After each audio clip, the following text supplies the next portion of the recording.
Hello, welcome to Complete Chiropractic Healthcare on the website Dr. Greg Arnold, www.pitchingdoc.com. Today we'll be discussing my March 22nd, 2018 newsletter, CC, Thor, and 3 pitching goals for this year. Beneath the date, there is a hyperlink for PDF, which is usually easy to read. So the past week saw 2 really good articles in New York newspapers regarding 2 New York pitchers, CC Sabathia and Noah Syndergaard. Now, on March 14th, there was an article about CC Sabathia and his transformation, and what it really highlighted was his transformation from someone who didn't really care about pitching. He didn't care about sequences, and this is his exact quote. This is not me. He didn't care about sequences. He was just going to throw you a fastball and a slider. But because he no longer has that fastball, he's actually learned how to become a pitcher.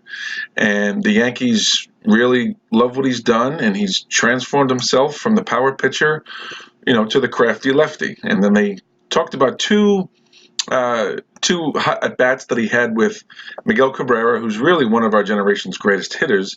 And what I liked at the initial at-bat in the first inning, he set him up with the fastballs, but then he got Cabrera to go after a changeup. Remember, we've talked about the changeup being all about disrupting the hitter's timing. And then the next time up, he was able to throw a similar set of pitches, but wound up getting Cabrera to bound out to second base. So what I loved about it is that he didn't care about the strikeout. All he cared was about getting him out. And that's really what you need to be thinking about as a pitcher. Less strikeouts, more just getting outs. Okay? And then 4 days later, Noah Syndergaard was in the news, and if you click on the links that are here, they're going to pull you up to the articles in the Daily News. So here's the Sabathia article, and then here's the Syndergaard article. And what they interviewed Thor, Syndergaard, after one of his outings, and he just talked about he didn't care about how many hitters he was striking out. He was more about letting the hitters get themselves out. And he says, if the hitters put the ball in play, it's going to save him pitches. It's going to allow him to go deeper into games, manage his pitch count, and make it easier on the Mets' new coach, Mickey Callaway, on making pitching changes.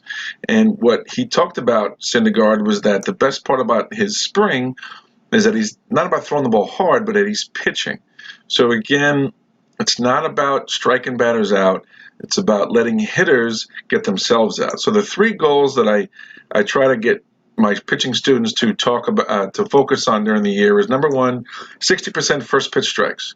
And it was Tom Seaver who, as far as I know, said the most important pitch is strike 1. Once you get ahead with that first strike, it's much easier to set the hitter up and let them get themselves out. So we also talked about 55% overall strikes over the course of your pitch count. So I did some research a couple of years ago, and I noticed that winning pitchers were always throwing 55 to 60% of their pitches for strikes, whereas losing pitchers were around 49 to 52. So at least 55% is what you should be shooting for.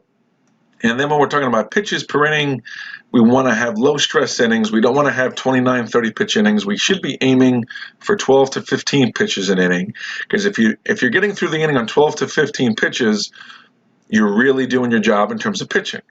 And this will allow you to pitch more innings, make yourself more valuable for your team, minimize your risk for injury, and you need to be focusing not on strikeouts, but on pitching to contact. So change speeds, change locations. Most important pitch is strike 1, and use that changeup. If you have any questions, please email me, pitchingdoc@msn.com. Please give me a call at the number on the screen, or go ahead and visit my website, www.pitchingdoc.com. Thank you.